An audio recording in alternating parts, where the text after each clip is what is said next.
माखन की चोरी की है। एक बात आपको साथ ही साथ में बता दे कि ये गोपियां जो थी ये कौन थी। ये गोपियां भगवान के सब भक्त थे। त्रेता युग में भगवान श्री राम 14 वर्ष का वनवास पूर्ण करने के बाद में जब अपने अयोध्या धाम के लिए चले, उस समय जहां वन में साधु संत महात्मा रहते थे, जिन्होंने भगवान के दर्शन नहीं कर पाए थे, भगवान के आकर के कहने लगे कि हे प्रभु, मैंने तुम्हारे दर्शन भी नहीं कर पाए। तो भगवान ने उन साधु संत महात्माओं से कहा था, चिंता मत करो, द्वापर युग में हम तुम्हारे साथ में ऐसे ऐसे खेल रचाएंगे जिन लीलाओं को देख करके तुम्हारा मन प्रफुल्लित हो जाएगा। वही भगवान कन्हैया के पास में गोपियां हैं, वही गोपियां आकर के बने और वही भगवान श्याम सुंदर के साथ में अच्छी अच्छी लीलाएं कर रहे हैं। कंसराज को चैन नहीं है। कंसराज नित्य नित्य नए नए दैत्यों को भेजता भगवान के पास में। जैसे ही जैसे दैत्य आते हैं, भगवान उन्हें मार देते हैं। और एक बात और आपको बता दूं महाराज, दुश्मन आपका आज का हो या 20 वर्ष पुराना हो, लेकिन दुश्मन को कभी अपना नहीं बनाना चाहिए। कितना भी आपका मित्र बड़ा बन जाए, कितना भी आपके साथ में दुश्मन आए, लेकिन कभी भी उसके ऊपर पूर्ण विश्वास नहीं करना चाहिए। क्योंकि जब इंसान के साथ में एक दुश्मन धोखा करता है तो वो मित्रता करके करता है। क्योंकि एक कवि लिखता है बड़े सुंदर शब्दों में,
महाराज, औरत घर में काली हो या गौरी हो, लेकिन उसके अगर जब तक विचार अच्छे नहीं है, भगवान विचारों से, भगवान भाव से प्रेम करते हैं, सुंदरता से नहीं। चेहरे की सुंदरता हर कोई बना सकता है, लेकिन अंदर की पवित्रता और सुंदरता नहीं कोई बना सकता। क्यों?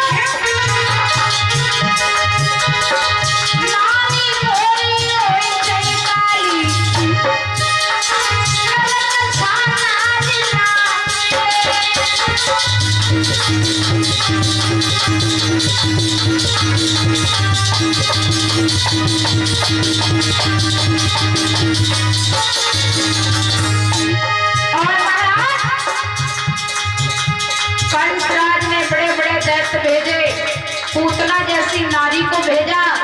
भगवान ने देखिए पूतना से पहले तो प्रेम किया, लेकिन उसके बाद मार दिया। लिखते हैं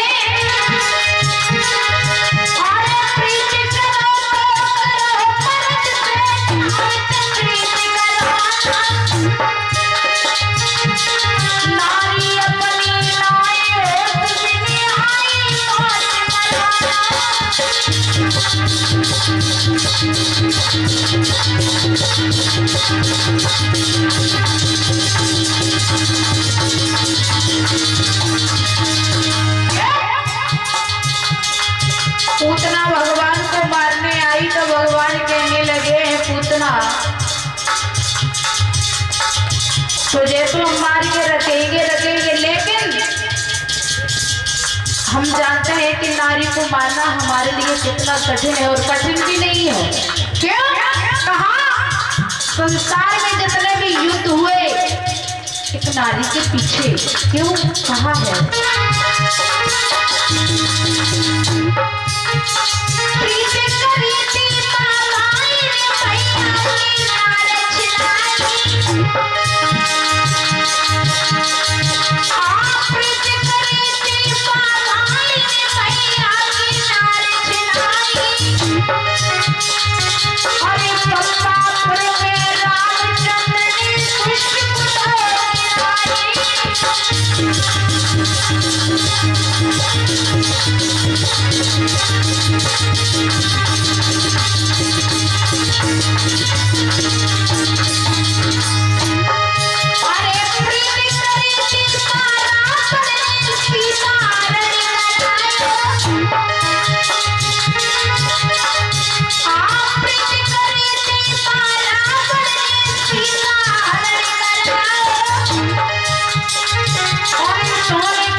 महाराज, भगवान के पास में बहुत बड़े बड़े राक्षस आते हैं।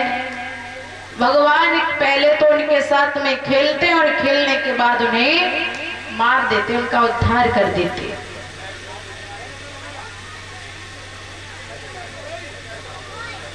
सभी भक्तों से निवेदन है, आप बैठ जाइए, बैठ जाइए तो बहुत अच्छा लगेगा। तो महाराज, भगवान श्याम सुंदर जब कुछ और बड़े हुए हैं, कंस राज के मन में विचार आ रहा है कि दोनों दुष्ट मारे नहीं जा रहे हैं, क्या करूं।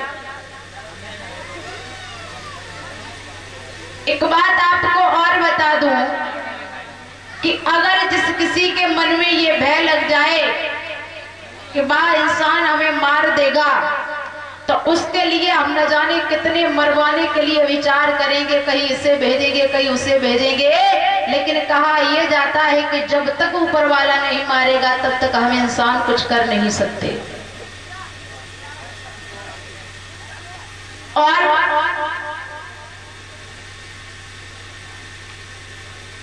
एक बार कंस राज के पास में देवर्षि नारद पहुंचे।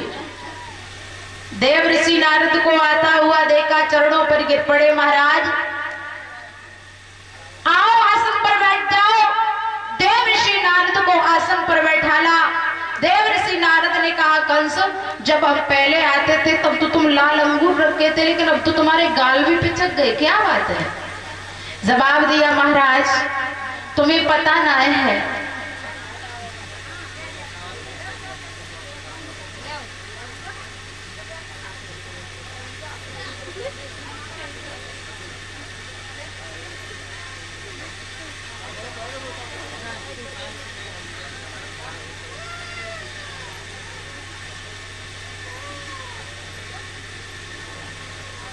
तो महाराज